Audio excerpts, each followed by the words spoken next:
Vamos a recibir la palabra de Dios. Les pido que en reverencia a esta primera lectura, la oración, usted se ponga de pie. Ponga sus celulares en silencio y a menos que sea una emergencia realmente, usted no se distraiga. Este es el tiempo de Dios y nuestro tiempo con Dios. Oramos. Padre, en nombre de Cristo damos gracias. Gracias por tu presencia entre nosotros.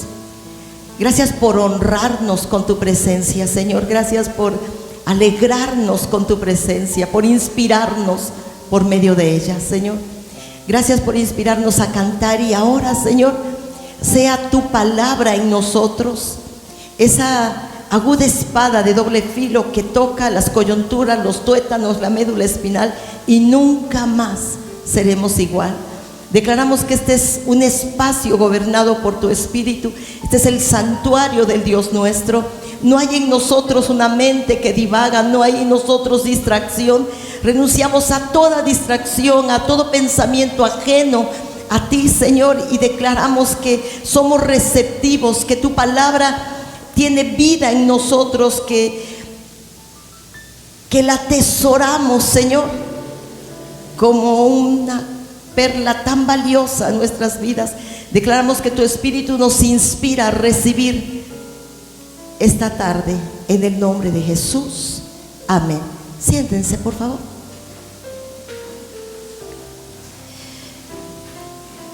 Bien, pues vamos a ir a la palabra de Dios. Y lo que leemos esta tarde son las Escrituras. Dice la Biblia que las cosas que se escribieron antes para nuestra enseñanza se escribieron. Fíjese bien, que las cosas que se escribieron para nuestra enseñanza se escribieron. Así que todo el contenido de la Biblia tiene algo bueno que aportar. Y vamos a mirar hoy la importancia de estas dos columnas fundamentales, entre otras, que pueden dar estabilidad, seguridad, permanencia, perpetuidad a la familia. Y estas dos columnas son la victoria del perdón y el poder del acuerdo. ¿Sale? Repetimos juntos cuáles son las columnas que sustentan firmemente una casa, una familia. La victoria del perdón y el poder del acuerdo. Los fundamentos son Cristo, no podemos poner un fundamento diferente, pero la victoria del perdón y el poder del acuerdo.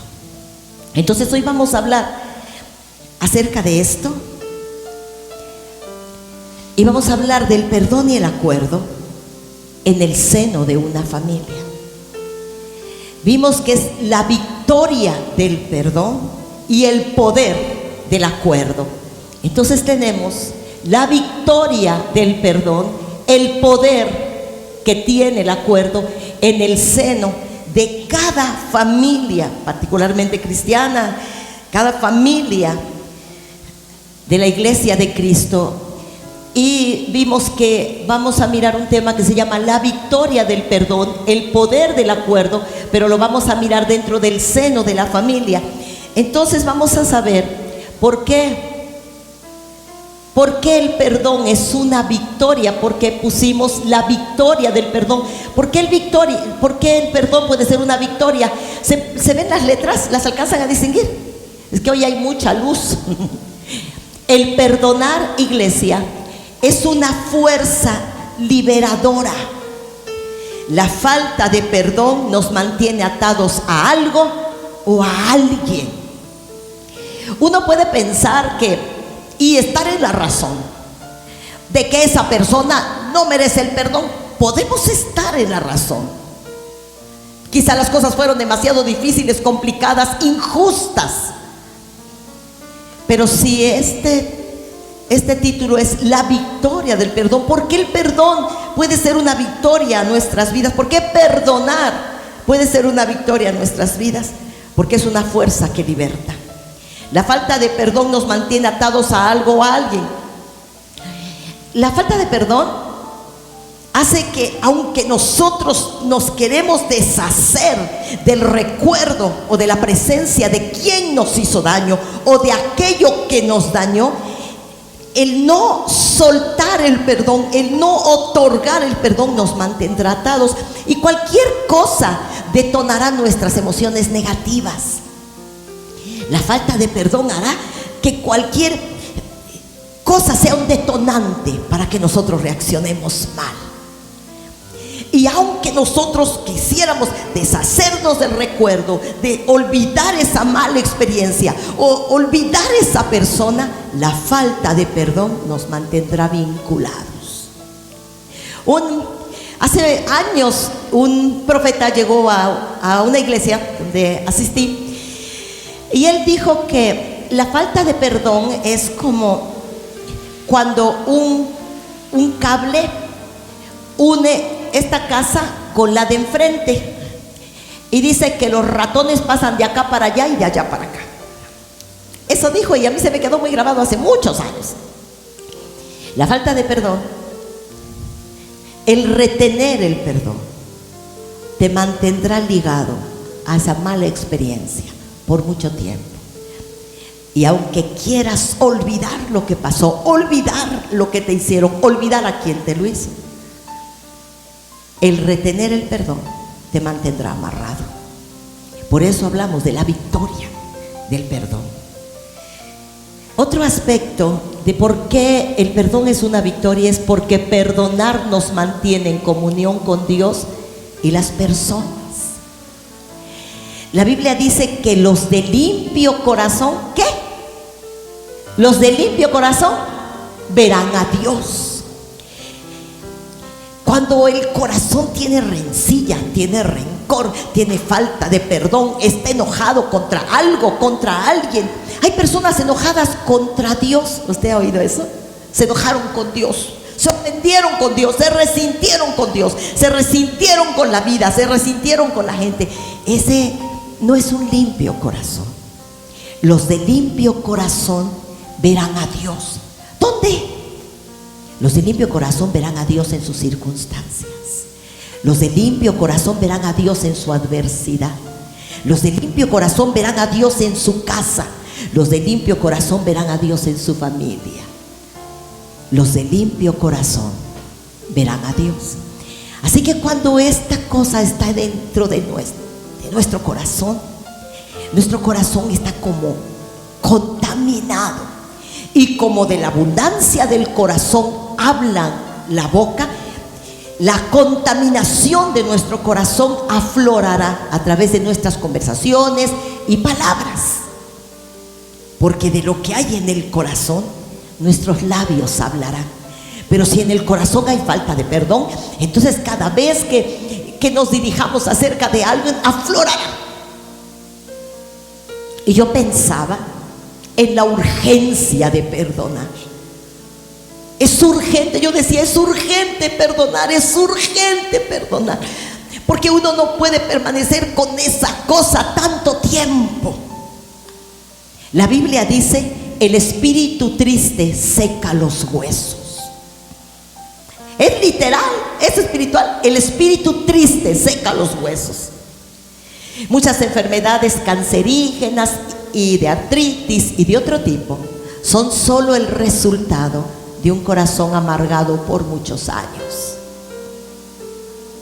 La Biblia dice, amó la maldición y ésta le sobrevino y se le metió en los huesos como aceite. Así que la falta de perdón hace estas cosas. Por eso perdonar es una victoria. Perdonar nos mantiene en comunión con Dios y las personas. Perdonar nos rescata de ser amargos, ¿no? Levante la mano al que le gusta estar con una persona que siempre está enojada. A quien le gusta visitar a alguien que siempre saca el mismo tema, triste y complicado. Tiene meses contando la misma historia, en versiones diferentes, de manera diferente, pero es que de la abundancia del corazón habla la boca. Y los de limpio corazón verán a Dios. Por eso el perdón, aquí mencionamos, es una victoria. Y vamos a mirar por qué el acuerdo es un poder.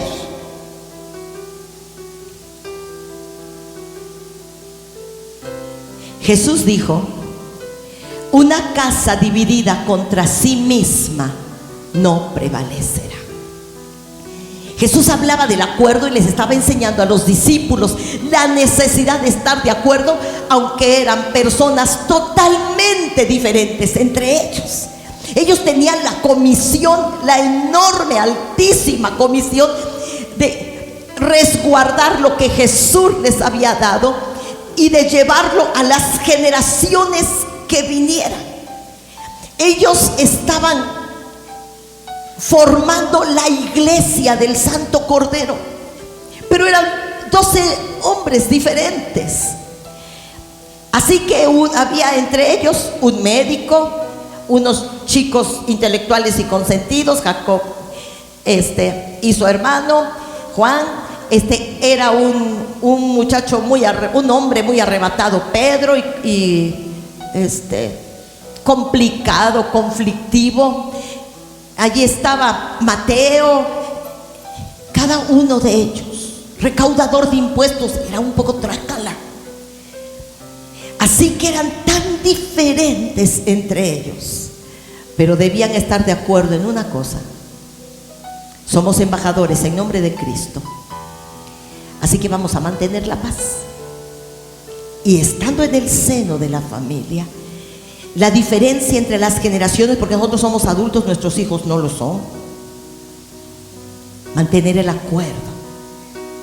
Porque una casa dividida contra sí misma, cuando las personas opinan diferente, todas las personas opinamos diferente porque tenemos un cerebro propio, pero uno debe procurar el acuerdo, porque si el diablo sabe que la casa está dividida en todos los sentidos, entonces no prevalecerá cuando la adversidad venga, porque están separados, porque cada uno va a jalar para su propio lugar y conveniencia. El acuerdo en casa evitará que el enemigo tome legalidad en contra nuestra. Fíjese nada más: las discusiones, los gritos, los reclamos, las acusaciones le dan legalidad a Satanás en contra nuestra.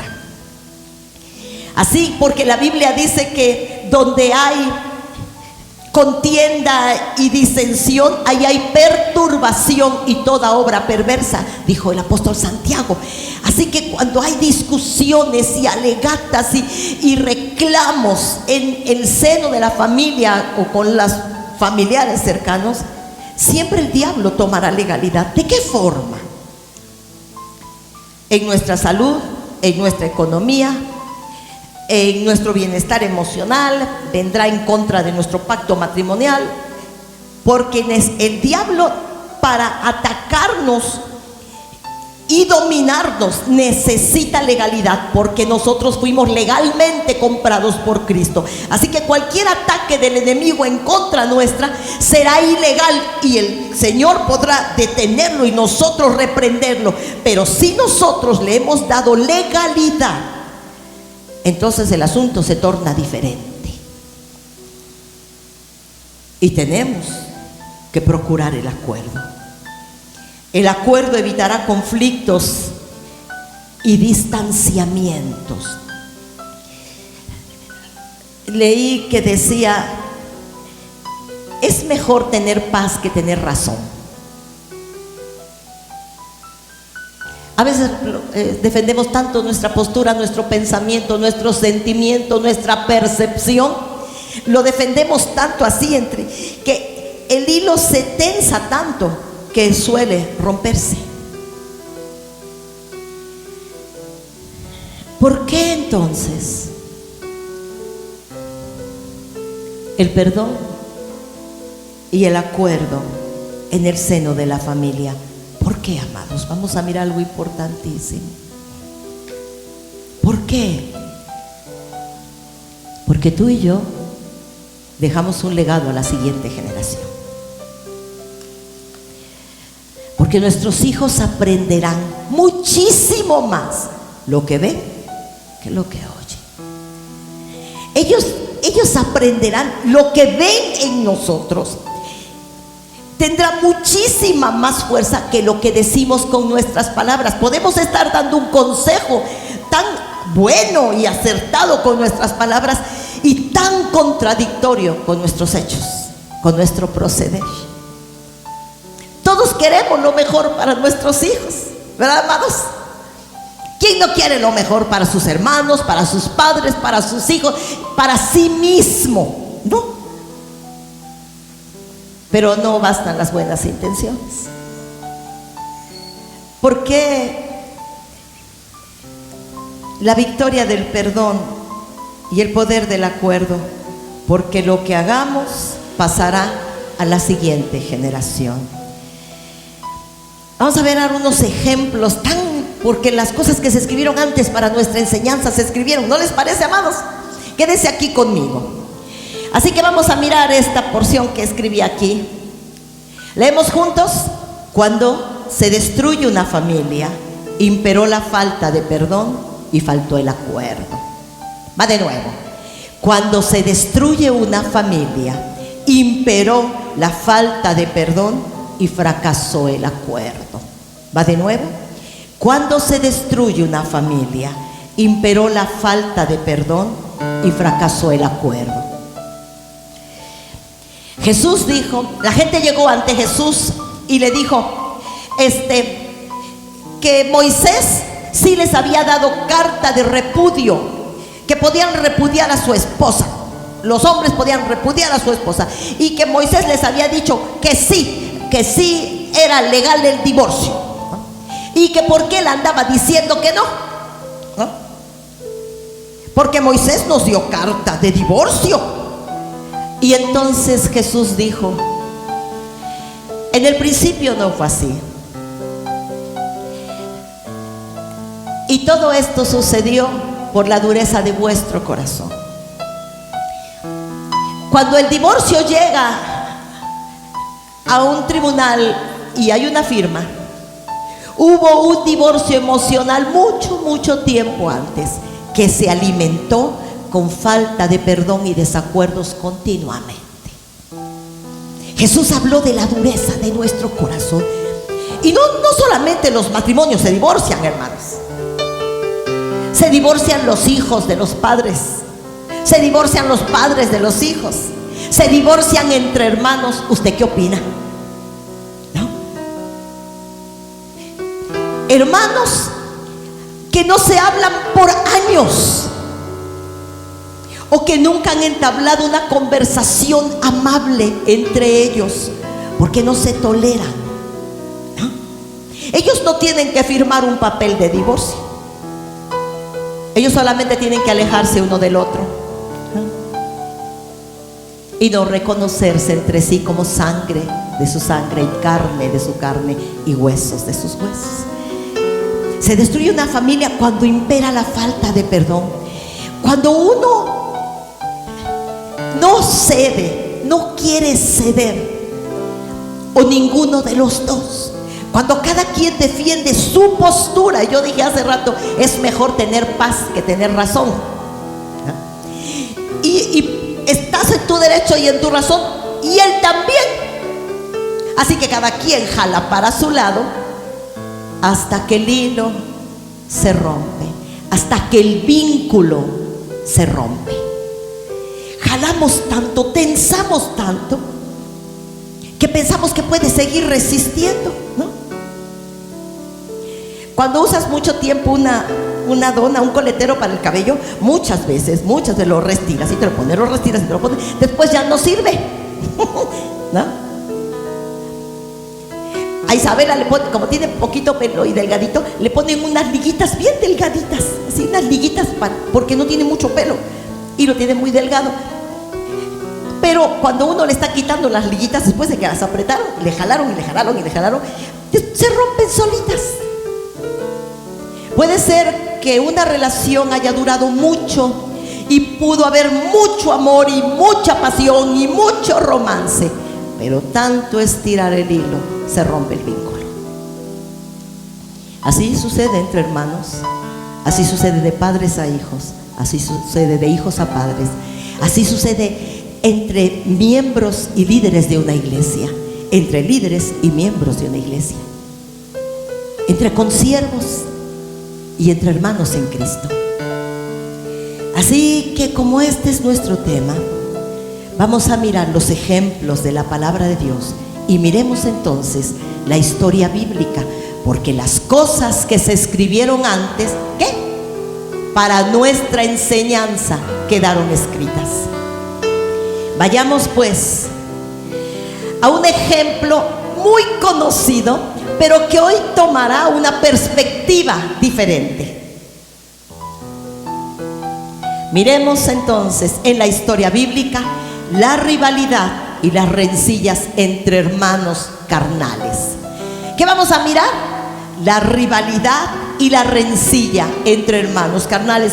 Porque cuando una familia, un matrimonio, una relación fraternal fracasa, ¿qué faltó? Faltó el perdón y el acuerdo.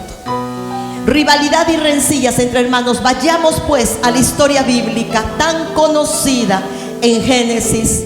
Miremos pues a Jacob, el gemelo de Esaú, el mellizo de Esaú.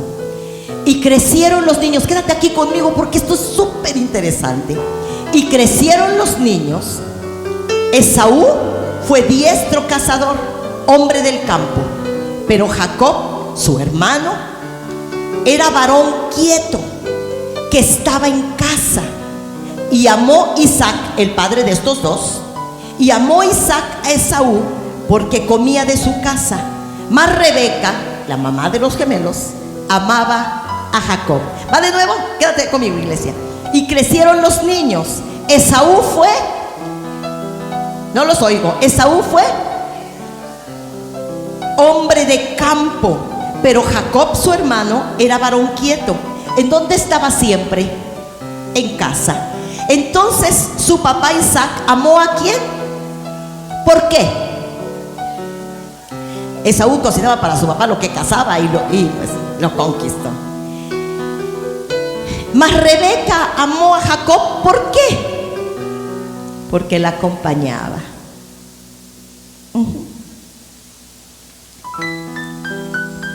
Desde que los niños nacieron, cuando empezaron a crecer, aquí dice, y crecieron los niños en el vientre de Rebeca y dio a luz mellizos. Esaú nació primero y después su mellizo Jacob. Cuando fueron creciendo se miraron los temperamentos, las predilecciones, las preferencias, las destrezas en cada uno de ellos. Así que Jacob era un muchacho que estaba en casa, pero Esaú salía, ¿no? Cazaba y traía un venado.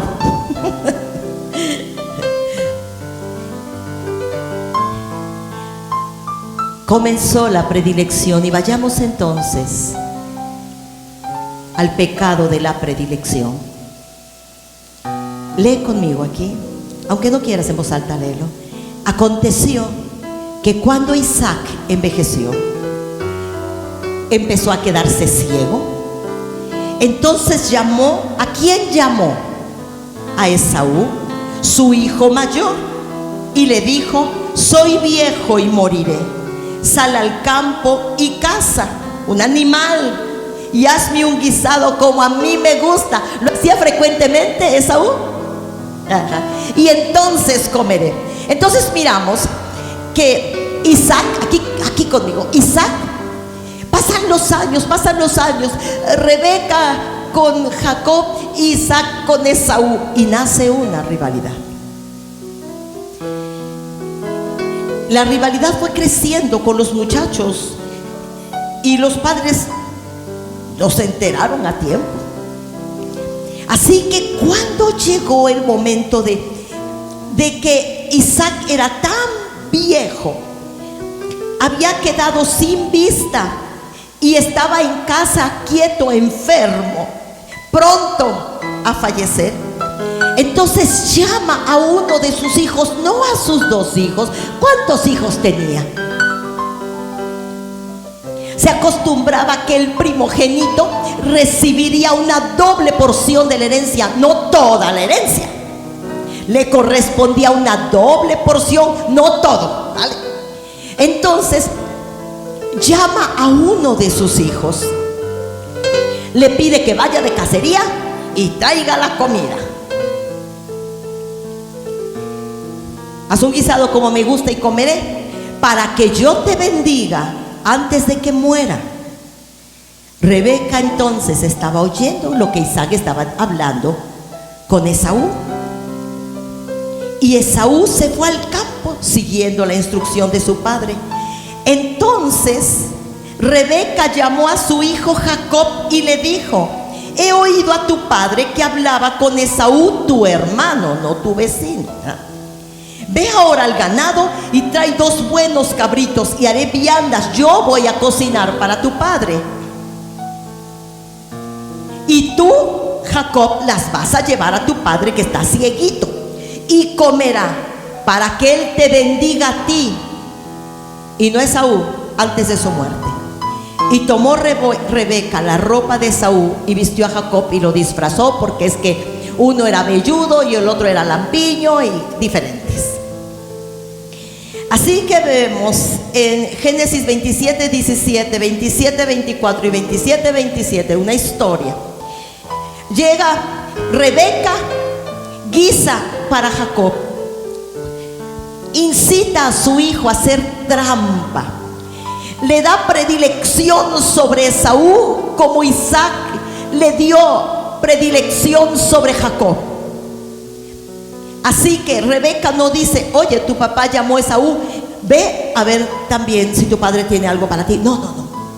Ahorita que tu hermano se fue al campo y se va a tardar un buen, porque todavía que traiga a la casa tiene que cocinarla.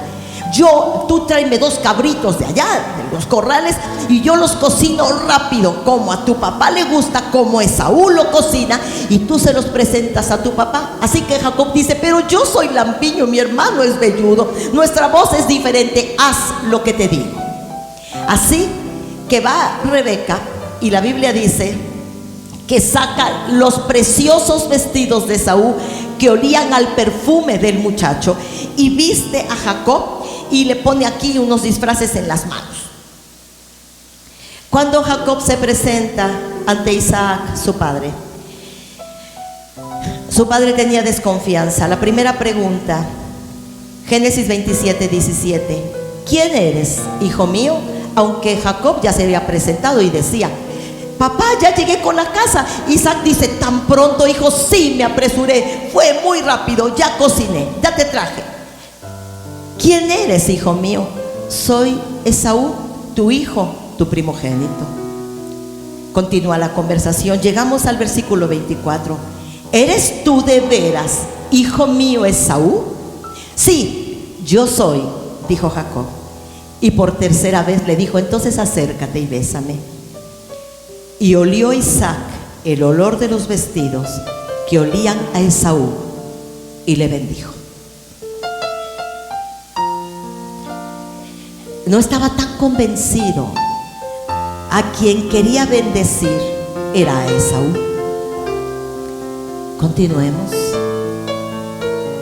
Entonces comió Isaac, aquí puse Jacob, perdón, y comió Isaac de la comida que llevó Jacob, y dijo: Dios te dé, esta era la bendición que él había reservado para Esaú: Dios te dé del rocío del cielo y de las grosuras de la tierra, y abundancia de trigo y de mosto. Sírvante pueblos y naciones se inclinen a ti. Sé señor de tus hermanos y se inclinen a ti los hijos que tu madre tenga después de ustedes. Así que esta era la bendición que Isaac había estado preparando para Esaú. Llamó a Esaú y preparó para Esaú, pero esta bendición de la boca y del corazón de Isaac la recibió Jacob. Vamos adelante. Cuando finalmente llega Esaú, prepara al animal, lo cocina, se prepara para recibir la bendición, y llega ante Isaac. Se encuentra con la sorpresa de que Jacob se le había adelantado, ¿no? Ya no estaba Jacob allí, ya estaba con mami.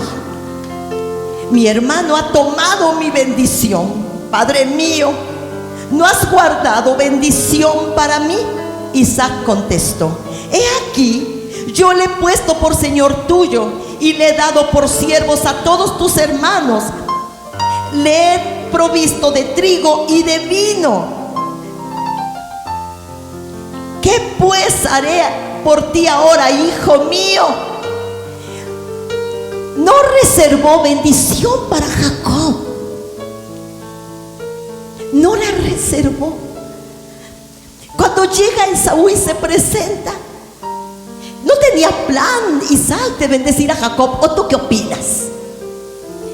¿Qué haré por ti ahora, hijo mío? Entonces Esaú respondió: no tienes más que una sola bendición, padre mío, bendíceme también a mí. Y lloró Esaú con gran lloro, amargura. Y aborreció Esaú a Jacob y dijo: llegarán los días de luto de mi padre y yo mataré a mi hermano Jacob. Quiero hablar con ustedes. Cuando la falta de perdón y el acuerdo y el desacuerdo imperan, fracasará todo tipo de relaciones. No hubo acuerdo entre Isaac y Rebeca. ¿Por qué? Porque era evidente que uno era apegado a uno y el otro a otro. Puede ser que como padres de familia nos podamos relacionar mejor con uno de nuestros hijos que con otro, porque somos afines en el temperamento, en los gustos, en alguna cosa. Pero en este caso la predilección era tan notoria y tan nociva que cuando se trató de un legado, Isaac desconoce a Jacob y Rebeca desconoce a su hijo Esaú. Ve y róbale la bendición que tu padre va a darle a Esaú. Lo incitó Rebeca. Ella lo incitó. Arrebátale su bendición con trampas. Ve, que a ti te bendiga y no a él.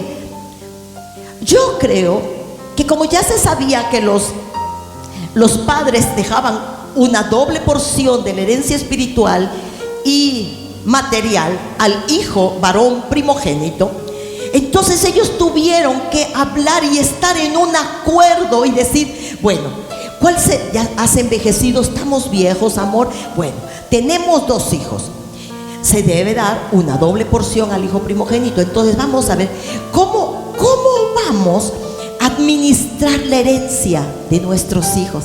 ¿Tú qué opinas? ¿Cómo vamos a hacer? ¿Qué es lo que vamos a hacer?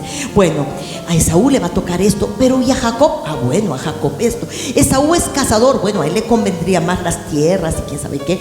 No, Isaac, Isaac, a Jacob le gusta la casa, dejémosle la casa, y al otro le gusta andar por allá. Entonces, démosle un patrimonio. A este le va a tocar el doble, pero este no se va a quedar desamparado. Cuando esta rivalidad desde muy pequeños crece con ellos, tiene un desenlace muy trágico, porque yo creo que gradualmente Rebeca no se dio cuenta que su predilección por Jacob era tan grande que estaba desprotegiendo a Esaú, y que Esaú se había distanciado de ella como Jacob de Isaac. Al final los padres mueren, porque ellos mueren al final, pero los hijos se quedan con la rencilla y la rivalidad, la distancia tan grande, porque la Biblia dice que ellos, no les voy a escribir todo, no voy a poner todo esto, pero la Biblia dice que cada uno de ellos tomó hacia un rumbo diferente. Uno se fue para acá, uno habitó en Canaán y el otro se fue a Seir. Se fueron. Cuando una vez Esaú venía con 400 hombres en el camino y era el mismo camino que había tomado Jacob, Jacob se espantó muchísimo y dijo: viene, seguro viene mi hermano a matarme. Pero quiero decir hoy que, pudiendo ser amigos, compañeros, ayudarse, crecieron tan distantes, tan separados uno del otro. La rivalidad se hizo presente, y cuando se hizo presente la rivalidad, la falta de perdón halló un lugar donde sentarse, y la rencilla se instaló. No se llevaban bien. ¿Qué hermano que quiere a otro hermano le hace una traición de este tamaño? ¿No? Se disfraza.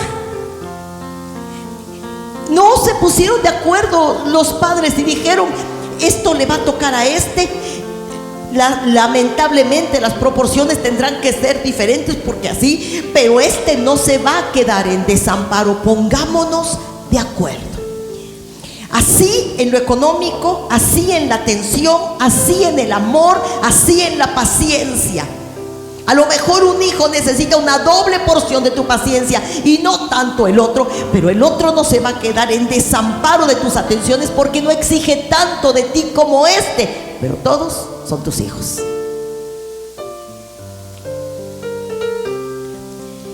Eran dos hombres, podían haber sido amigos, ¿no? Compañeros. Cuando después de los años aparece Esaú con 400 hombres, su familia, en una caravana, y en otra caravana venía Jacob por el mismo rumbo, el mismo camino, no había otro. Cuando Jacob, siempre tramposo y siempre ventajoso, entonces manda, dice: ay, ahí viene mi hermano. Le avisaron: ahí viene tu hermano con 400 hombres. Ay, entonces llevaba a su familia y dice: ve tú, Lea primero con nuestros hijos, tú primero. Ándale, tú primero. Y ya va la otra con los hijos, y Esaú se los encuentra en el camino y dice: ¿y ustedes quiénes son? Soy la mujer de Jacob. Estos son nuestros hijos. Ni siquiera conocían ni su mujer ni sus hijos. Los años habían pasado. No se querían, no se ayudaron. Era difícil el caso porque Jacob había sido tramposo con Esaú y había usado de artimañas. Pero primero, si hay amor profundo y sincero, entrañable y cercano, este asunto no se da. Comenzamos por allí, ¿verdad? Pero había rivalidad. ¿No te has puesto a pensar si entre tus hijos haya rivalidad? Es bueno analizarlo, porque yo creo que estos no se enteraron nunca. Jacob y Rebeca, Isaac y Rebeca, hasta que hicieron alta traición. Uno: hijo, ya me voy a morir, ven. Pero si tenía dos hijos. Y la otra: se acaba de ir tu hermano, hazte pasar por él. Ni a cuál ir.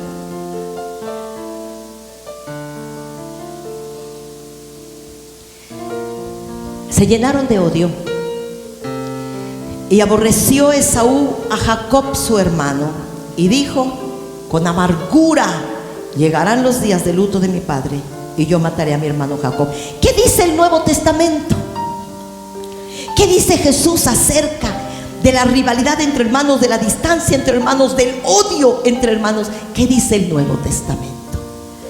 Porque Jesús dijo: si tú le dices a tu hermano inútil, serás culpable de juicio. Si tú le dices estúpido o idiota, serás culpable del concilio. Y si lo aborreces, serás culpable del infierno.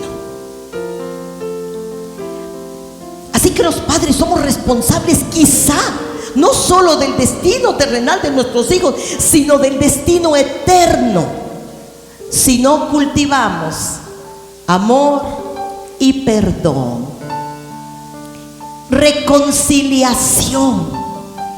Uno dice: ay, es que los hermanos siempre se pelean. Siempre se pelean. Levante la mano el que se peleó con sus hermanos. Todos los hermanos se pelean. Ay, por allí no hay nadie. ¿Hay alguien que no se peleó con Mili? ¿Nunca te has peleado con Chalo? Levanta la mano, Mili.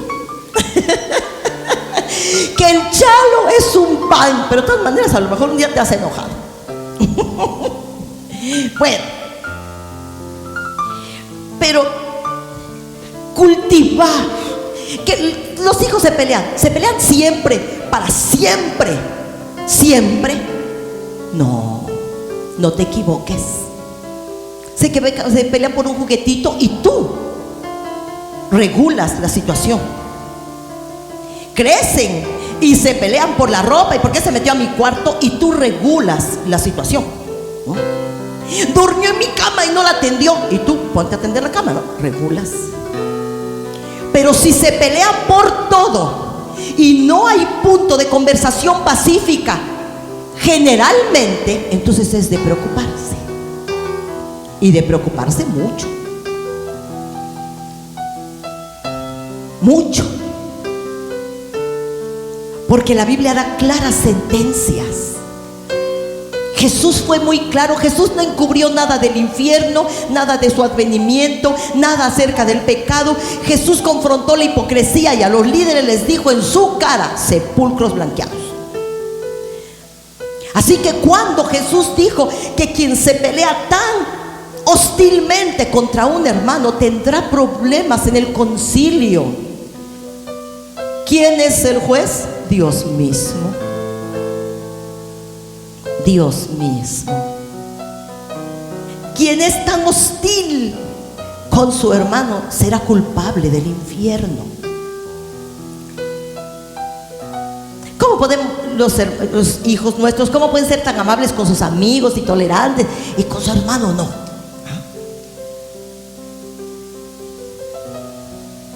Que no puedan conversar algo ameno, pacífico, tranquilo, sin agresión.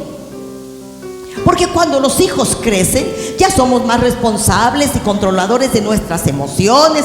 Puede de alguna manera, puede haber diferencias, claro, pero las diferencias no deben llegar a tal grado que nuestros hijos no se lleven entre sí, que los sobrinos no jueguen entre sí. No debe llegar a tal grado. Cuando se trató de posesiones, porque cuando estamos aquí en la tierra y el papá dejó intestado y todos quieren la casa, ¿no? Y se están peleando todos por la casa, se desconoce la sangre, a menos que se amen, a menos que sean cercanos y entrañables, a menos que el amor los una, porque la Biblia dice: el amor no hará nada indebido, no se mostrará egoísta y no guardará rencor. De lo contrario, entonces faltó el amor. Ha faltado el amor. Este es el caso de hermanos. Vayamos a otra historia bíblica. La falta de perdón y la amargura entre padres e hijos, porque se da. Vayamos a la historia de David y su hijo Absalón. Algunos de ustedes ya las conocen. Vayamos al detalle. ¿Me acompañan, amados? Están muy serios, pero digan amén. Están muy reflexivos. Estamos. Mas Absalón sucedió que David, el rey David, tuvo muchas mujeres, y con cada mujer hijos, y todos crecían en palacio. Ahí estaba una esposa en una habitación, la otra en la otra habitación y otra del otro lado del palacio, todas con sus hijos. Cuando llegaba la hora de la comida, las mujeres y los hijos. Qué raro, ¿no? Todas mirándose bien feo. Hijo de la promesa, porque el otro era el hijo de la esclava. Y entonces Sara está embarazada y nace Isaac, y dice: ya no quiero a esta mujer aquí, yo ya no la quiero aquí, que se vaya de aquí, Agar, que se vaya con todo y su niño, aquí que ya no esté, porque es que aquí está mi Isaac y yo soy la esposa. Cuando ella misma le dijo a Abraham: tengo un hijo con Agar, quiero uno en mis brazos. Sara se lo quitó a Agar. Sara lo crió como propio. Pero cuando ya estaba embarazada dijo: ese no es mi hijo, es el hijo de la esclava. Que se vaya. Así que Abraham abrazó a Isaac y desamparó al hijo de Agar. Esto pasa a la siguiente generación. Después Jacob, el hijo de Isaac, el que se peleó con Esaú su hermano, después tiene 12 hijos. Y su predilecto, ¿quién sabe quién era su predilecto? José. Así que los hermanos de José atentan contra la vida de Jacob, porque esto pasa a la siguiente generación. Y en el caso de David igualito, porque a David su papá no lo quería, ¿no? Isaí no. ¿Cuántos hijos tienes? Ya están aquí todos tus hijos. ¡Ay! Se me olvidó David, ¿no? Ya están aquí todos tus hijos porque es que voy a ungir a uno de ellos, dice Jehová. Sí, ¿estás seguro? Porque Jehová dice que no. Ay, se me olvidó que a David está en los rebaños, ¿no? Así que este legado pasa hasta David. Eso hace Isaí con David, pero después David hace esto con sus hijos.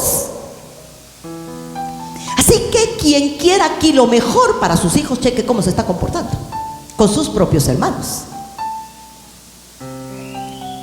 ¿Qué estás cultivando en casa? Más Absalón. Entonces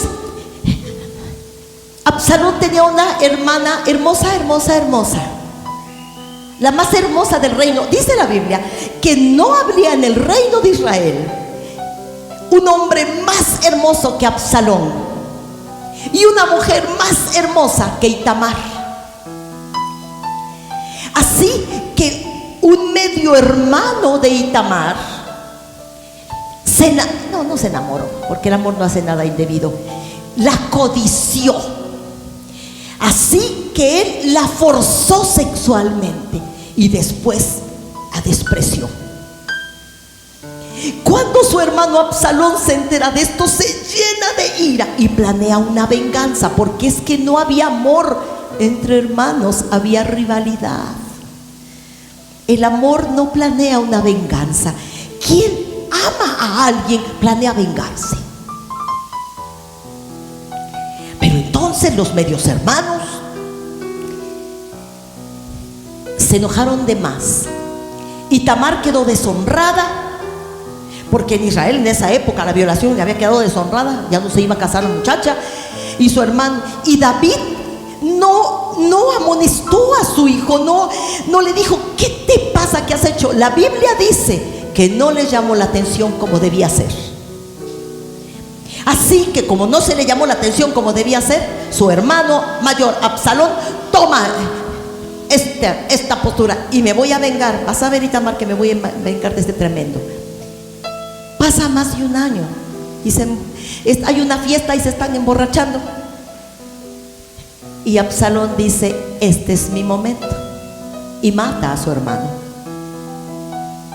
Así que David se pone muy triste, muy desolado. Pero cuando le llega la noticia de que Absalón mató a su hermano, por esta razón Absalón huye, no enfrenta al rey, huye, ¿no? Mas Absalón huyó, y David su padre lloraba por su hijo, por sus hijos, todos los días. Había perdido 2 hijos de un jalón, ¿no? Así que Absalón estuvo en Gesur. ¿Por cuánto tiempo? Absalón huye a Gesur por 3 años, y el rey deseaba ver a Absalón cada día, pero nunca lo fue a buscar. Habrá padres que tienen unas ganas terribles de darle un abrazo a su hijo y se resisten porque no están acostumbrados.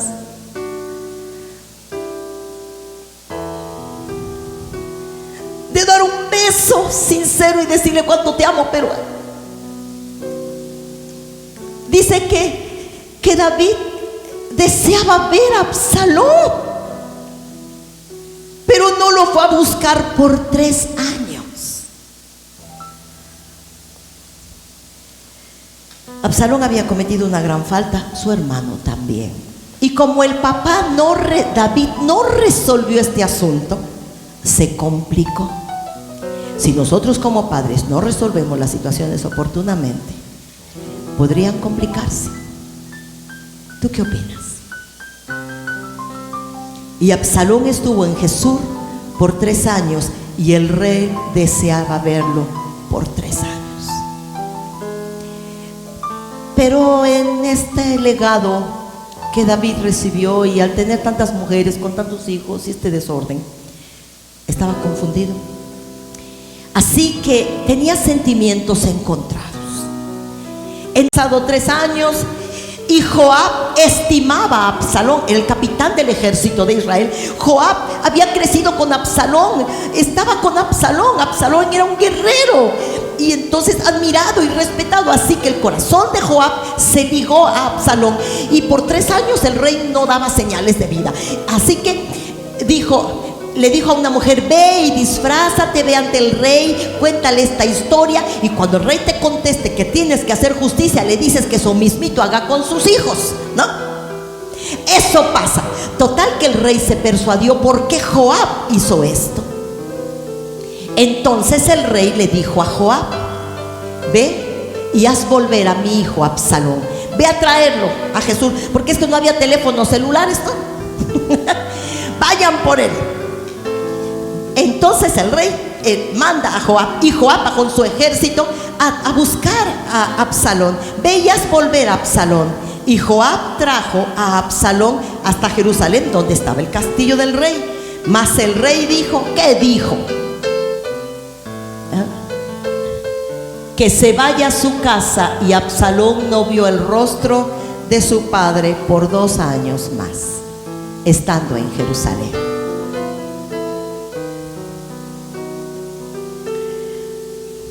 Así que por 5 años se alimentó la rencilla en el corazón de Absalón.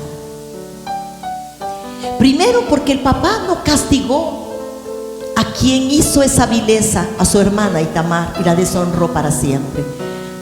Segundo, porque él tomó cartas en el asunto y se dio cuenta que se había equivocado horrible. Mató a su propio hermano, ni lo quería, pero lo mató y tuvo que huir. 3 años estuvo fuera, huyendo del rey, de la justicia del rey. El rey no le iba a hacer nada, pero tampoco lo mandó a traer. El rey no lograba perdonar a Absalón, así que lo tuvo lejos, porque cuando tú amas a alguien no lo puedes tener lejos. ¿Tú qué opinas? ¿No? Y más si no sabes de él. Tú tienes un hijo lejos y hablas por teléfono y videollamada, pero ahí no existía eso.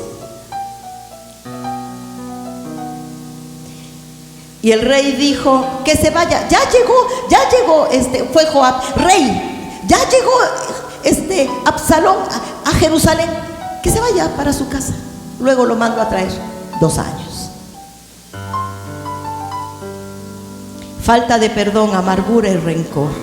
Estuvo Absalón en Jerusalén por 2 años y no vio el rostro de su padre, el rey.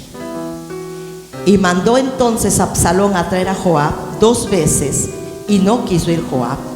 Entonces lo forzó a ir. Pasaron muchos acontecimientos que ahorita no voy a decirles acerca de cómo hizo Absalón que Joab le prestara atención. Lo forzó a ir. Así que Joab ya no quería más intervenir en el rey. Ya habían pasado 5 años. ¿Cuántos años han pasado y estás peleado con alguien? ¿Con un familiar tuyo? ¿Con tu mamá? ¿Con tu hijo? ¿Con tus hermanos?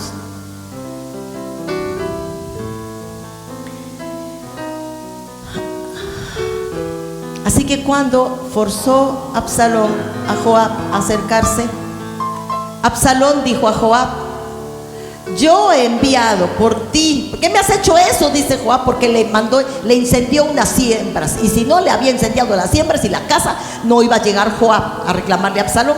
Así que cuando llega Joab ante Absalón, le dice: yo he enviado por ti con el fin de enviarte al rey, y que le digas: ¿para qué vine a Jesús? Mejor me fuera estar aún allá. Así que Joab fue ante el rey, y el rey se lo hizo saber. Entonces Joab mandó a traer a Absalón. Finalmente Absalón llega ante el rey, y el rey lo besa, ¿no? La Biblia siempre da detalles. Dice que Adán y Eva se cosieron hojitas, ¿no? La Biblia dice, da detalles, que cuando el hijo del pecado de David muere, la Biblia dice cómo y todo. Pero cuando la Biblia dice que llegó Absalón y el rey lo besó, entonces no platicaron nada. Entonces no hubo una conversación. Entonces no hubo un perdóname, hijo, por todo este tiempo. Perdóname, papá, por lo que le hice a tu hijo. Perdóname, perdonémonos. El rey lo besó. Ven, Jimena, déjalo. Corre, que ya se me hace tarde. Así que después de 5 años, ¿no? El rey lo besó. Tengo 5 años de no ver a Mena, ¿no?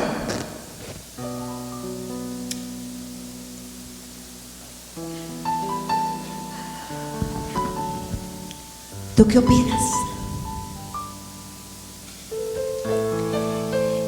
Como no se aclararon las cosas, la Biblia dice, ¿tienes algo contra tu hermano?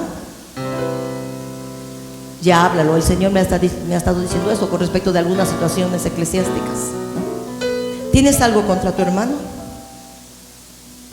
Ya saca lo que no se te llene buche de piedritas.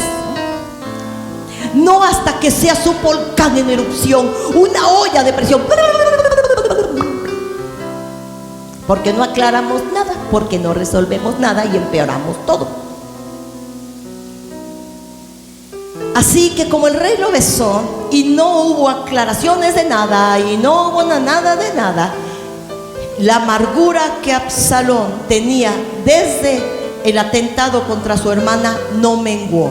Creció al grado que después de salir del palacio del beso del rey, aconteció que después de que el rey lo besó, que Absalón se hizo de carros y caballos y 50 hombres.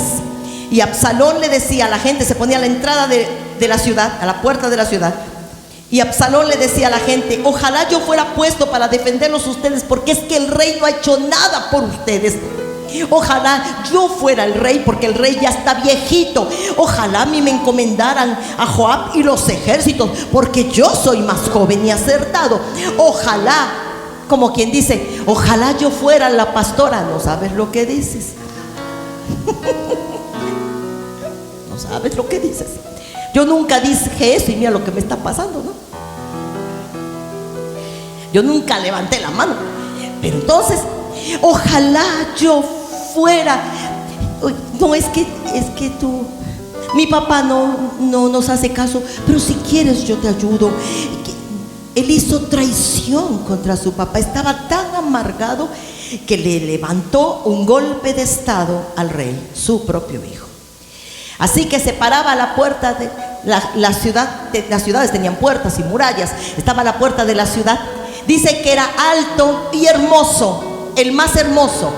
Así que era fácil distinguir al hijo del rey. Estaba el hijo del rey y llegaba la gente a la ciudad para hacer negocios, para ir a juicio, para hablar con el rey por alguna petición. Me robaron las tierras, me asaltaron, los impuestos no me convienen, estoy perdiendo mi casa. Y entonces Absalón le decía: ve allá a mis oficinas, ojalá te voy a ayudar, pero ojalá yo fuera puesto en el trono, podría ayudarles a todos los desamparados.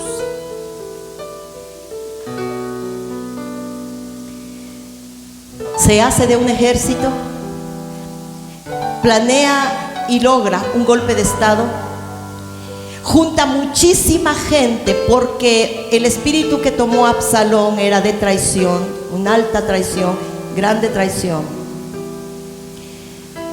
Y la gente lo siguió, levanta un golpe de estado, se hace de un ejército, y el ejército del rey David ahora peleaba contra el ejército de Absalón, su hijo. Joab no dejó que el rey fuera a la última de esas batallas, porque en la ciudad Absalón puso sillas y hizo un banquete, se sentó en el trono y la gente gritaba: Absalón es el rey, Absalón es el rey. Pero David seguía en el trono y en el castillo. Así que los ejércitos se tuvieron que enfrentar. Ese día Absalón va a batalla pero no dejaron ir al rey porque era anciano y corría peligro. Así que en la batalla de los dos ejércitos, Absalón va en su caballo huyendo, pero tenía una larga cabellera que pesaba 5 kilos. Va en el caballo y se atora contra una encina y queda colgado de ese árbol por su cabellera. Lo descubre Joab y lo asesina. Así que el rey estaba muy preocupado que había sucedido en la batalla, pero le había dado órdenes a Joab estrictamente y a todo el ejército que si veían a Absalón en la batalla, nadie atentara contra él. Era pena de muerte quien osara siquiera tocarle un pelito a Absalón. Pero Joab ignoró las leyes del rey y lo mata. Cuando el rey considera que está terminando la batalla, entonces vino un mensajero corriendo y el rey preguntó: ¿está con vida el joven Absalón? Y el mensajero dijo: no, ha muerto. Entonces el rey se turbó y subió a la sala de la puerta y lloró. ¿Cuál es el subtítulo de aquí? El perdón y el acuerdo deben ser a tiempo. Entonces el rey le preguntó al mensajero que venía corriendo para darle la noticia de cómo había salido la batalla: ¿está con vida el joven Absalón? Entonces el mensajero dijo: no, ha muerto. El rey se turbó y subió a la sala de la puerta y lloró. Y paseándose por la casa decía: hijo mío, Absalón, hijo mío, Absalón, quien diera que muriera yo en lugar de ti, hijo mío, Absalón, hijo mío, Absalón. Aleluya.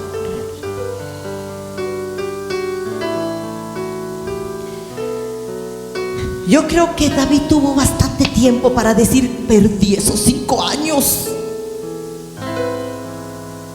Los perdí. Tuvo lo que le restaba de vida al hombre para decir: ¿cuántos hijos perdí por mi necedad? Perdí un recién nacido, perdí al que mataron, perdí a Absalón, y la vida de la hermosa Itamar se arruinó. Hijo mío, Absalón. Sabes que las cosas se tienen que hacer a tiempo, que el tiempo pasa, que los años pasan. Jesús dijo: ustedes deben ser mansos y humildes de corazón, y así tendrán descanso en su alma. El orgullo, la rencilla, la falta de perdón no deben triunfar en nuestras relaciones, porque todo esto tendrá un trágico final. Malo cuando los padres, como hizo Isaac y Rebeca, provocaron rivalidad entre hijos. La Biblia dice que Dios aborrece al que siembra discordia entre hermanos. Qué terrible. Imagínense que Dios me aborreciera. ¿Quién quiere ganarse eso? ¿Existen padres que siembran discordia entre los hermanos? Sí. Llorando: fíjate lo que me hizo tu hermano. Y luego el hermano: fíjate lo que me hizo tu hermana. ¿Has hecho eso?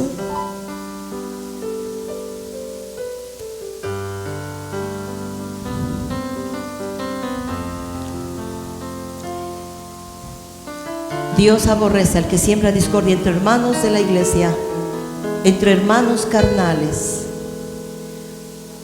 entre consiervos, al que hace marcada diferencia entre uno y otro. Nuestros hijos pueden tener tan diferentes cualidades, necesidades, potencial, pero incluso cuando un hijo tiene alguna discapacidad, que no es el caso de ninguno de los que estamos aquí, y los padres le prestan toda la atención a aún los que están sanos se sienten agredidos. Aún así, Absalón se resintió tanto contra su papá que le armó una revuelta,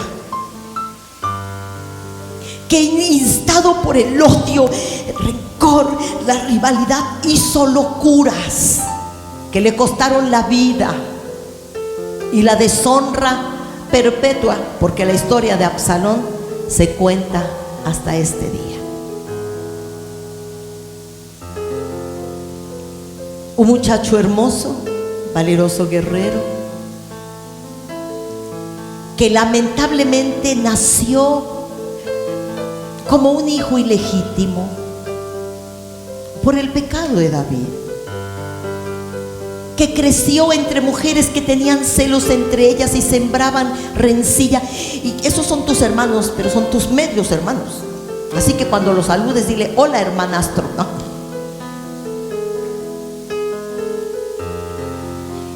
Él creció un muchacho hermoso y Tamar la más hermosa. Yo creo que como era tan hermosa, sus medias hermanas estaban muy enojadas, y como Absalón era bellísimo, sus medios hermanos estaban enojados. Al final, ni Absalón ni nada de esos. ¿Quién hereda el trono? Salomón, el hijo de otra aventura del rey. Y le arman, los otros medios hermanos le arman la revuelta a Salomón y acaban muertos trágicamente. Qué lamentable es cuando los hijos crecen en un lugar que les perjudica, que no los prepara para la vida, para vivir en armonía, para establecer buenos hogares, porque así como David inconscientemente sembró rivalidad entre sus hermanos, era porque Isaí eso hizo, y así como Isaac hizo eso con Esaú y Jacob, Jacob lo hizo con sus 12 hijos, teniendo predilección por el menor, un poco, casi el último, el penúltimo. Sus hermanos odiaban a José. Triste, muy triste, que nuestros hijos crezcan en el lugar que les provea un futuro prometedor. Que nosotros como padres podamos analizar todo esto llegando a casa. Estos dos muchachitos, Jacob y Esaú, pudieron haber crecido juntos, ser amigos, los mejores amigos, ayudarse, no odiarse a punto de muerte. Y Esaú tenía un corazón noble, así que nunca mató a Jacob. Cuando se encontró con él, no lo mató, abrazó a sus hijos y lo perdonó. Pero nunca estuvieron juntos, nunca. Estuvieron juntos en el vientre, fue en el único lugar donde estuvieron juntos. Después, separados para siempre. Hoy es un buen día.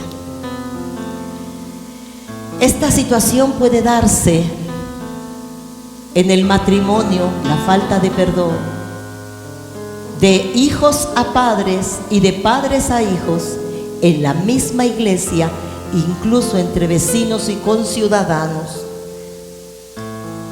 Porque el pueblo de Israel, un pueblo, la mitad del pueblo estaba a favor de Absalón y la otra mitad a favor del rey. Y entre conciudadanos y hermanos judíos emprendieron una batalla y se mataron entre ellos. Como los mexicanos por diferentes partidos políticos, ¿no? Siendo todos mexicanos, teniendo un mismo suelo. Estaba leyendo una noticia que me preocupó tanto, debido a la carencia de todas estas situaciones en las familias, toda la disfunción que pueden llegar a sufrir las familias. En nuestro país es el primer lugar en la ONC, ocupa el primer lugar en violaciones infantiles, violencia contra niños y homicidios a infantes. Es el primer lugar.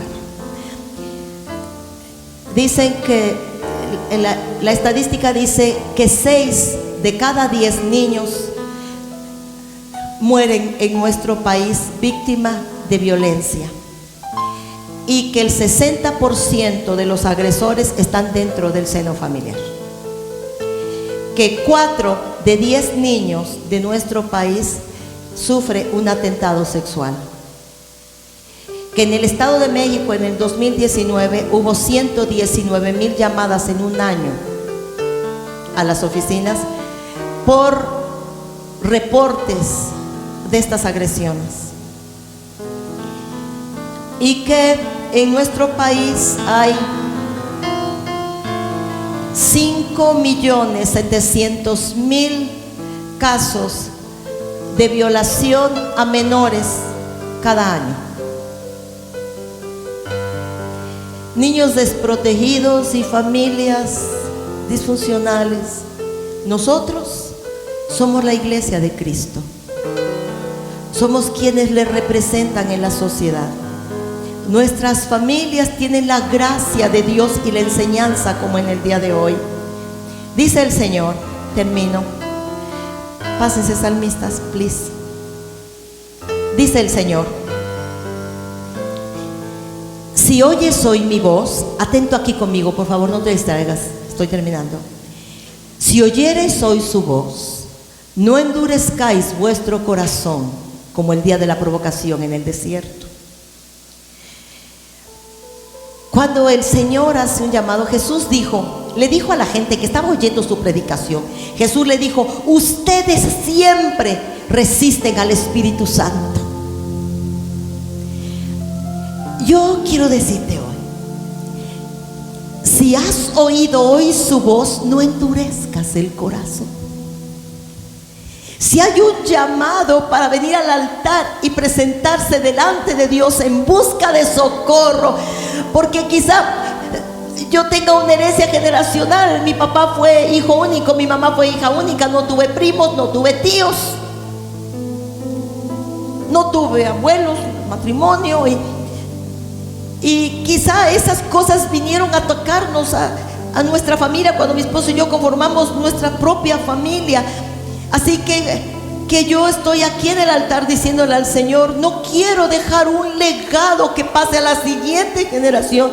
Quiero que mis hijos sean cercanos y cuando su papá y yo no estemos, se ayuden entre ellos. Quiero que se amen, que se ayuden, que se soporten, que se acompañen, y que tus hijos hagan lo mismo, porque nosotros no somos para siempre. No somos para siempre. Que nuestros hijos se acompañen, y los hijos únicos que aprendan lo que es la hermandad dentro de la iglesia, pues somos hijos de Dios y somos hermanos. Si hay algo que perdonar, este es un buen día, dice el Señor. Ustedes siempre resisten al Espíritu Santo. Si hay un llamado, se quedan clavados en el piso. Pero no. Si oyereis su voz, no endurezcáis vuestro corazón. Si ha sido difícil la convivencia por la diferencia de los temperamentos, llegamos ante el Señor y decimos: ayúdame, ayúdame, ayúdame. Si ha habido tantos malos entendidos de los que el diablo se ha aprovechado, hoy es un buen día para que los pongas en el altar y el diablo no se enseñoree más de eso. Hoy es un buen día para decidir perdonar. El perdón viene después de que hemos tomado una decisión. Decido perdonar, voy a luchar contra esto, pero he tomado una decisión y me voy a quedar firme. Aquí me quedo firme. Quiero estar en acuerdo, quiero vivir la victoria del perdón. No quiero vivir amargado y solitario y dejar este legado a la siguiente generación. Pregunta: ¿las cosas que suceden en el seno de tu familia no te son familiares con la familia de donde tú vienes? Porque si es así, esto está pasando ya a la siguiente generación. David no decidió que pasara a la siguiente generación, ni Jacob tampoco, pero así fue, porque siguieron su propio corazón, y engañoso es el corazón.